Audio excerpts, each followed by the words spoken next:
Good morning, good day, good afternoon mga Inday. Welcome back sa ating channel today. Ay, wala na akong paligoy-ligoy pa mga Inday. Sobrang pressure na at haggard at saka stress ako ngayon. Nagpa-hospital kasi may dinadamdam ako. Simula nung andito pa si Eric. At good thing na yung result is negatibo. Ngayon mga Inday is bumalik na naman yung yung nararamdaman ko sa anxiety ko mga Inday ba kasi na-pressure ako yung sasakyan ko mga Inday na nasira. So pagdating ko gikan sa Korea, pinaandar ko yung sasakyan ko mga Inday. Tapos paandar ko, pag pahawa na ko sa parking space, may leak ba na liquid mga Inday. So hindi siya aircon. So iba kasi ako mga Inday kapag sa sasakyan may mga leaking ganun, hindi ko na yan pinaayos ko agad-agad yan mga Inday kasi kapag mamaya ko pa yan aayusin, mas lalong dadagdag yung sira ng sasakyan. So dinala ko siya sa shop kung saan ko siya nabili mga Inday. Sabi nila, hindi daw masyadong malaki yung aayusin. So, kaya pagpaandar nila mga Inday, nag-leak na mas malakas man yung leak na mga Inday. So, tumawag sila sa akin. Sabi nila, ma'am, kailangan talaga na mahabang panahon yung sasakyan mo ayusin. Sabi ko, sir, kailan? Sabi niya, next week. Ay, naku, next week pa. Kasi sa Korea pa ako, iniisip na namin dalawa ni Eric na pagbalik ko dito sa Pilipinas, move out na kami dito mga Inday at babalik na ako sa Negros sa bahay ng family ko. Kasi may yung pina-extend natin na kwarto doon mga Inday. At para hindi na rin ako magbayad-bayad ng monthly ba kasi mahal dito mga Day. At tapos ayaw kong magstay dito kasi wala na si Eric, sobrang mingaw.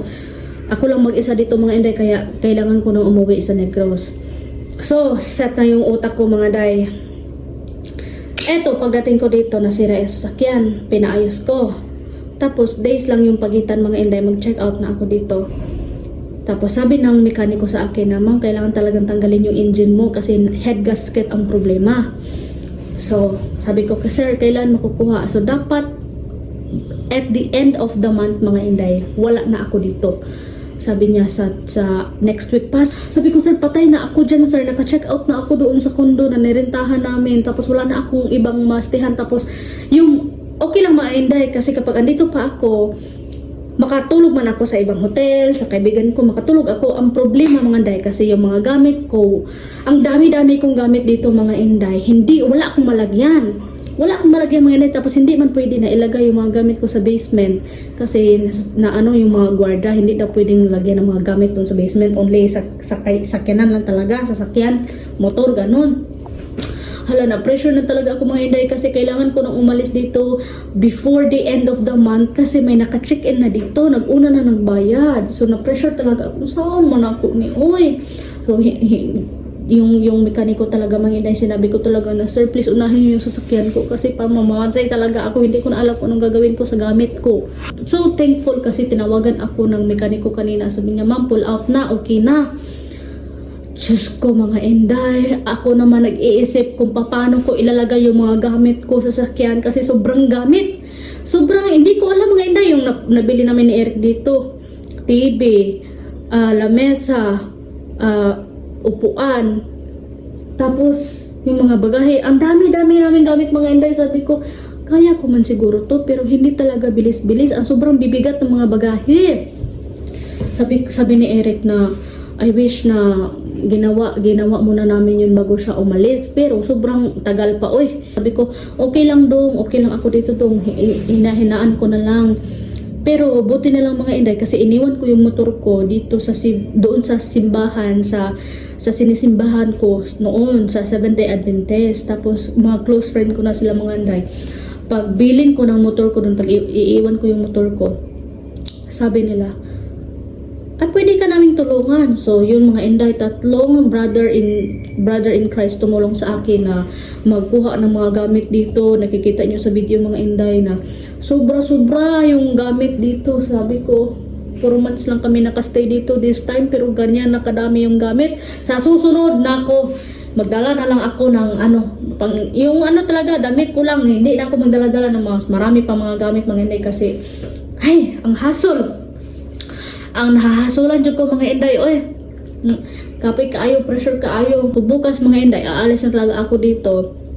At nagpapasalamat ako dahil may mga tao talagang tumulong sa akin na pressure, na stress ako sa kakaisip kung paano ko i-file yung mga gamit sa sasakyan na sobrang dami. I have only one night to sleep here dyan sa kwarto ni Eric, mga inday. So, parang gumaan yung mata ko na nakikita ko, mga inday, na pagpasok ko wala na yung mga gamit dito na nakatambak marami mga gamit dito, mga inday. Bukas maaga ako na mag-drive. First time to mangyari sa akin, mga inday, na ako lang isa mag-drive pabalik ng Negros na yung sasakyan ko is very full. Sobrang punong-puno yung sasakyan ko, mga inday, at hindi ko makikita yung mirror sa harapan at hindi ko makikita na sino yung sumusunod sa akin sa likod. Dalawang mirror lang talaga, sa left and sa right. Sanay ako dito, mga inday, kasi nagda-drive ako, tumitingin ako kung sino yung nasa likod. Pero this time, mga inday, wala talaga akong choice kasi nakaimbak lahat ng mga gamit ko doon. Sabayan niyo ako sa travel ko tomorrow, babalik ng Negros, na ako lang mag-isa na mag-drive o magmamaneho ng aking sasakyan, mga inday. At sinigurado ko talaga sa kanya, sinabi ko talaga sa mga mekaniko ko na please ayusin niyo ng mabuti yung sasakyan ko kasi ang haba-haba, ang layo-layo ng biyabihin ko bukas na ako lang mag-isa. Hindi ko alam kung anong gagawin ko, kung anong mangyayari sa akin sa daan. So please lang. Kaya mga inday, sabayan niyo ako bukas sa travel natin pauwi ng Negros, sa bukid ng Negros Oriental. So mag full cleaning ako ngayon at see you later. Sobrang busy at napakadami, mga inday. Buti na lang talaga na wala yung ilok ko, mga inday. Nabasa na naman. Sobrang na-pressure ako, mga inday. At busy ako kasi nga mag-check out na ako dito, mga day, at kaya nasira yung sasakyan ko, kaya na-pressure ko, mga inday. So tingnan yung sasakyan ko, sobrang punong-puno, mga day. Sobrang punong-puno. Diba? Hawa na doon sa unit ko, mga inday. Lahat ng gamit ko andito na. But first time kong mag-drive na hindi makikita yung likod. Yan, yung salamin, mga inday, hindi ko makikita dito sa likod kasi napuno ng gamit ko. So sabi nila okay naman daw kapag basta each side mirror lang talaga ako tumitingin, mga inday, sa kalsada. At yung babahiin ko tomorrow, mga day, is I think umaabot siya ng 10 hours to 12 hours yung babahiin ko. Ako lang mag-isa sa sasakyan na ito, mga day. Ito na, independent tayo, diba? So go tayo dyan. Hello, mga inday! Good morning! Finally, I already clean here na thoroughly, mga inday, ko ano man yung aura sa pagpasok namin dito ni Eric is binalik ko siya sa dati. So itong mga inday, halong yung lamesa. Pagdating ko dito, ganito na to. Pero yung pagtira namin dito is nilagay ko yung lamesa na dyan dito sa may salamin. Kinuha ko yung salamin kasi hindi ako makaabot kasi sobrang taas. Palit na rin ako ng beddings. So, bagong beddings, bagong pillowcase. Tapos dito din sa kwarto ni Eric, mga inday, is bagong pillowcase. At saka yung mga aircon dito, pinalinisan na rin. So, all is complete and wala na si Eric dito, mga day. So, mas pipiliin ko na lang na uuwi ng probinsya kaysa magstay dito. Tapos monthly nagbabayad kami dito. Ako lang mag-isa. So, uwi na muna ako ng probinsya. Magbibiyahe tayo ng 12 hours to 13 hours, mga inday, bago makarating sa aming probinsya. Honestly, mga inday, tinitingnan ko yung bawat sulok dito sa kondong ito. Mamimiss ko talaga ang lugar na ito. Kasi matagal na kami dito nakatira. Tapos at the second time nagkabalikan kami ni Eric, dito rin himala na walang ibang nagrenta. Tapos dito rin, every corner, sa couch, sa kwarto ko, sa kwarto ni Eric. Lahat mamimiss ko dito, mga inday. So for the last time na makikita ko ang loob na ito bago ako makaalis at back to my real life in province. Tuloy pa rin ang buhay kahit na may nagbago.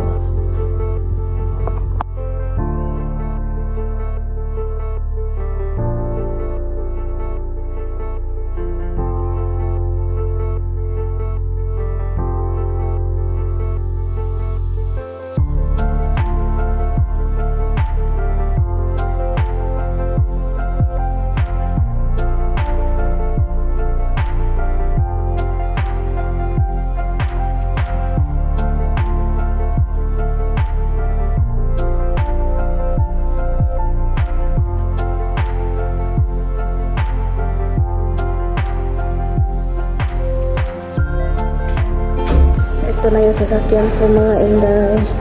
Na sobrang daming gamit. Sobrang daming gamit. Ito lang talaga yung space ko dito mga inday. Oh. Dito lang talaga ang space sa drivean ko. Ayan, sobrang dami. Next time mga inday na babalik kami dito or saan kami mag-rent. Hindi na ako magdala ng mga gamit. Oh, di ba? Sobrang puno yung gitara ko. Grabe mga day. Buti na lang talaga may tumulong sa akin. Yung TV ko, secure na rin yung TV ko. Ay Lord, guide me.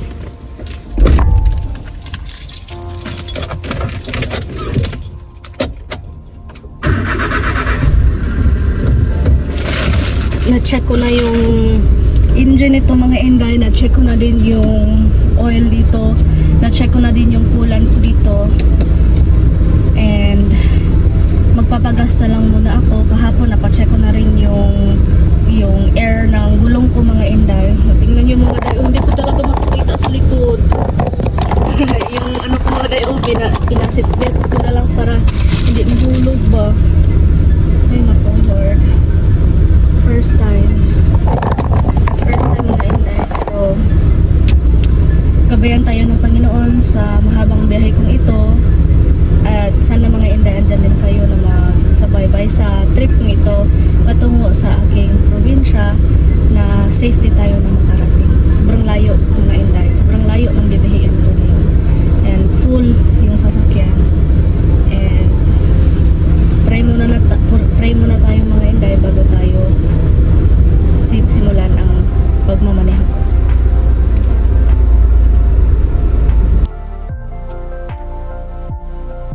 Let's go mga day.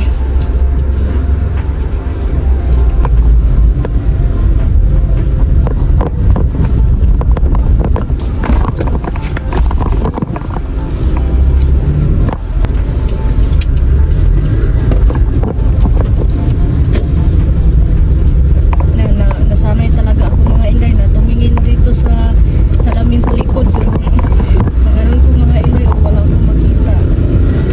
Sanay lang talaga ako sa gilid-gilid na salamin mga inday. Kasi first time ko magmaneho na hindi ko makita sa likod. So, pinadouble check ko na lang muna yung car ko mga inday kasi matigas yung kambyada ko ba. Kaya malayo man yung bibihiin ko mga inday. Tapos ako raman isa. Mas mabuti na yung maingat. Pina-adjust ko na yung kambyada. May mga day, nasa karkar na po ako. Ito yung pinakaayaw at pinakadelikado kapag ikaw ay nagbabiyahe. Ito pinakaayaw ko mga inday kapag ikaw ay nagbabiyahe. Kasi tinutuyo ako mga inday. Naantok ako. Wala kasi akong kausap eh. Hindi naman pwede mga inday na the whole trip magsalita lang ako in front of camera kasi para akong baliw ng mga inday. Pero natutuyo na inaantok talaga ako. Ang sobrang traffic pa. Nasa karkar pa ako mga inday. Sobrang init sa labas. Ay naku! Biyahe pa! Ang tagal, ang layo ng amin. Time ko talaga itong magbiyahe na ganito mga inday na full yung sasakyan tapos ako lang isa. Yung mga tao na nakikita nila yung loob, oh bakit anong ginagawa mo ma'am, maglipat bahay ka ba ma'am? Sabi ko, opo sir. Saan ka punta ma'am? Sa Negros. Ha? Ikaw lang isa? Opo sir. Ang layo, bakit wala kang kasama? Tinatanong nila kung saan daw yung partner ko. Sabi ko doon na sir, umalis na, nasa Amerika. Sabi nila, ang layo. Napamangha sila mga inday ba? Kasi babae, tapos napakalayo yung drivean ko. Ako lang mag-isa. Okay lang mga inday, basta yung sasakyan talaga, number 1 condition. Pero inaantok talaga ako, kaya usap-usap tayo mga inday para hindi ako antukin kasi delikado ba ako galit ko ganyan. Minsan mga inday, nag-drive ako, nagmamaneho ako, wala akong kausap. Akala ko, yung mata ko mga inday is talagang gising na gising, pero nakita ko sa camera na gumano na pala ako mga day, wala akong traffic dito sa Karkar. Uy,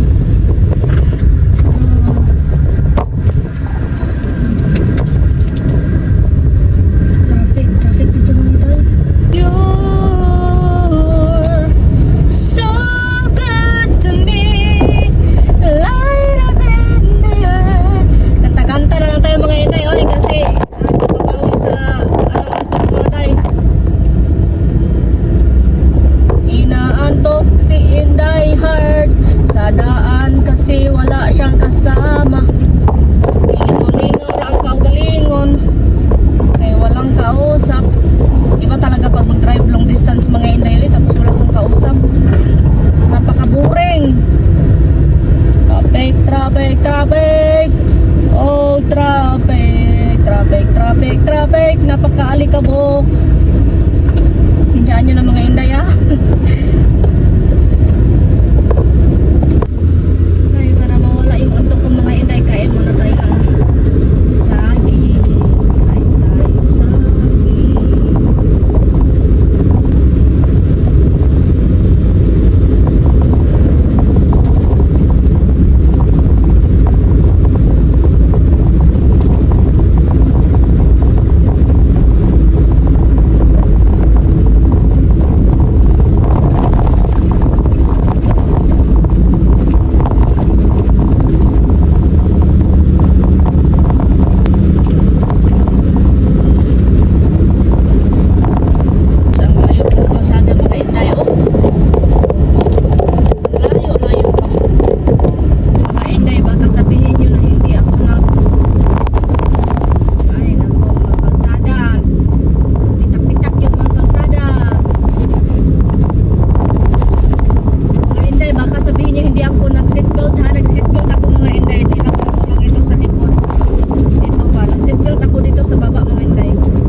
Sa wakas, nakarating ako dito sa Oslob at alas 6 na po ng gabi dito mga inday.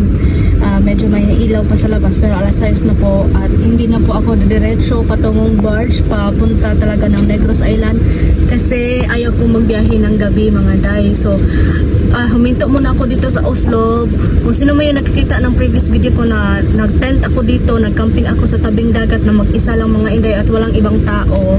At yung caretaker ng lupa is andito lang mga inday. So bibisitahin ko ulit sila ng family niya mga inday at dito ulit ako magka-camping.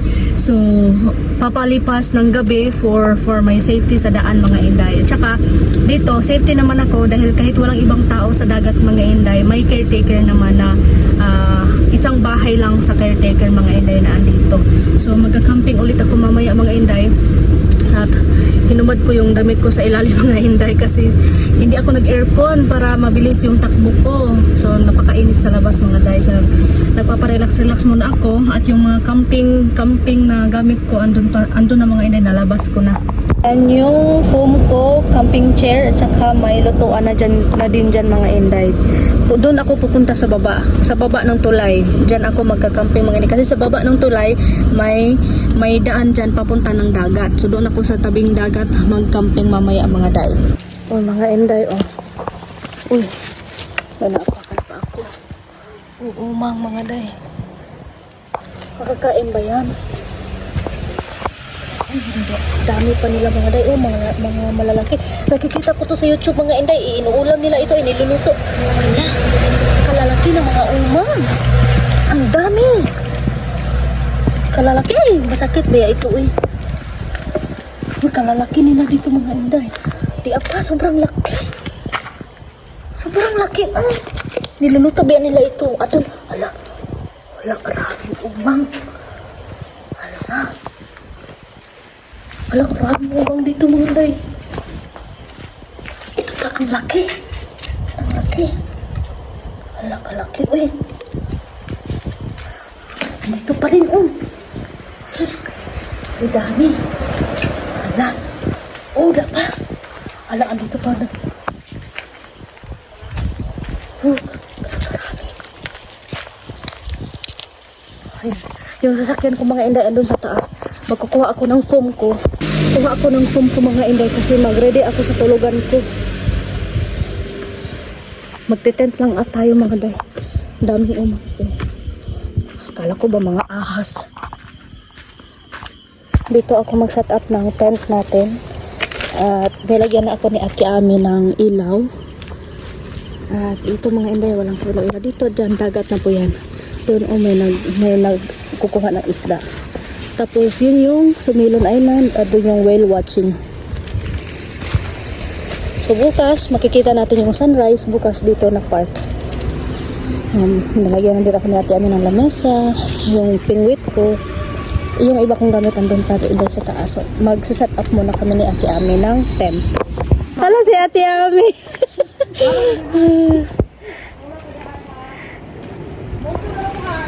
Hoy, salamat kay Ate Ami. Nalagyan ni Ate Ami ng foam yung bedsheet, yung tent ko mga day. Nilagyan niya ako ng ilaw. Nilagyan din niya ako ng foam. Siya pa ang nagdala. Kasi may mga dala din ako mga day.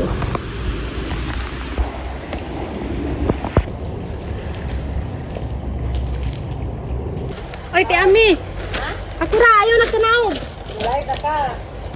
Salamat! Kasi nagkakaroon, hindi na kumuha na. Okay na, Ate! Magkaop. Okay na kayo. Pagkita na ko, na yung mga rep ha. Ayaw, Ate! Pagkita na ko ha. Ate Ami, salamat kayo! Kabay na. Good night!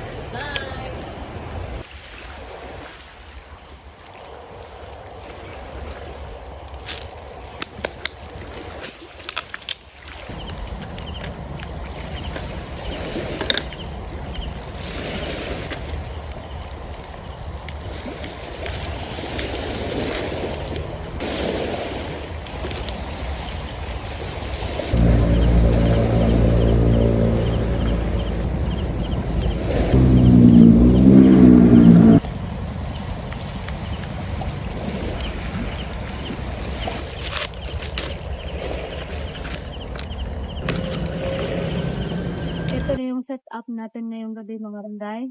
Ang tagal kong hindi nakabalik na mag-camping ng ganito sa tabing dagat. So, ito yung tent natin. May solar panel naman ako na ilaw mga Inday. So, very useful siya sa akin kasi kahit na wala akong ilaw, yung solar na order ko mga Inday is nagbibigay sa akin ng ilaw sa gabi. So, nag-bonfire muna ako. Tingin-tingin sa mga bituin. Ang ganda-ganda ng mga bituin yung mga Inday. At bukas ay makikita natin ang sunrise dito. At mamimili tayo bukas ng umaga mga Inday. Sana lang makakuha tayo ng isda para may pang-umagahan tayo. Ganda pa rin dito mga Inday. Oh, kita niyo mga Day. Walang ibang mga tao. Walang ibang mga tao dito mga Inday. Tayo lang. At yun, malayo na yun. Diyan yung mga whale shark. May nangunguha ng isda, Diba? Ayan, kalayo ko yung apoy ko. Malakas na yung apoy ko. Ito yung tent natin mga Inday. So, ilalagay ko na lang itong upuan dito sa pintuan ko. Tapos ipasok ko na yung sinelas ko mga Inday. Tapos sirado ko lang ng half.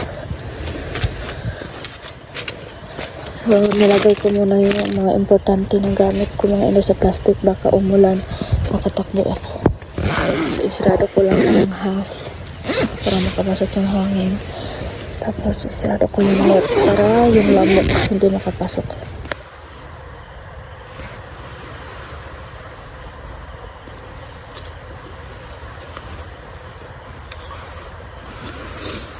Plano ko mga Inday na mag-stay muna dito ng ilang gabi para pa-relax pa.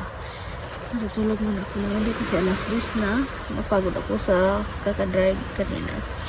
Good night mga Inday. See you tomorrow.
Ganda ng sikat ng araw. Ayan na, lumabas na yung araw mga tao. Ang laki. Kaya bato yung nabingwit ko. Bato na yung kumagat.